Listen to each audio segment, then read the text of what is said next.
ઘરેલું ગેસ માટે વિવિધ જિલ્લાઓમાં હજુ પણ લાંબી કતારો જોવા મળી રહી છે, ત્યારે વડોદરામાં આજે સતત બીજા દિવસે ગેસ એજન્સીની બહાર ગેસ લેવા માટે કતાર જોવા મળી હતી.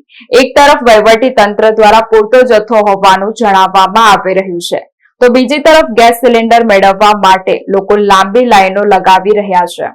અમેરિકા ઈરાન વચ્ચેના યુદ્ધના કારણે ગેસની અછત ઊભી થશે તેવી સંભાવના જોવા મળી રહી છે, જેના કારણે ઘરેલું ગેસ મેળવવા માટે લોકો એજન્સીઓના ધક્કા ખાઈ રહ્યા છે. વડોદરાની વિવિધ ગેસ એજન્સીઓ ઉપર સવારથી જ લોકોની લાઈનો લાગી રહી છે. વડોદરાવાસીઓ ગેસની અછત ઊભી થશે તેવી ધારણા સાથે ઘરમાં રહેલો બીજો સિલિન્ડર પણ ભરાવી રહ્યા છે. કાળઝાળ ગરમીમાં લોકો વહેલી સવારથી જ કતારોમાં ઉભા રહે છે. ઘરે ગેસના બોટલ નોંધાવ્યા બાદ પણ નહીં આવતા હોવાના નાગરિકો દ્વારા આક્ષેપ કરવામાં આવ્યા છે. આ સાથે જ ગેસ બોટલ નોંધાવવા લાગેલી લાઈનોમાં ઝઘડાઓ પણ થઈ રહ્યા છે. ત્યારે એક મહિલા થોડી મિનિટો માટે કાળઝાળ ગરમીના પગલે જમીન પર પટકાયા હતા. તેઓને તાત્કાલિક લાઈનમાં ઉભેલા અન્ય લોકોએ પાણી છાંટી મહિલાને ભાનમાં લાવ્યા હતા.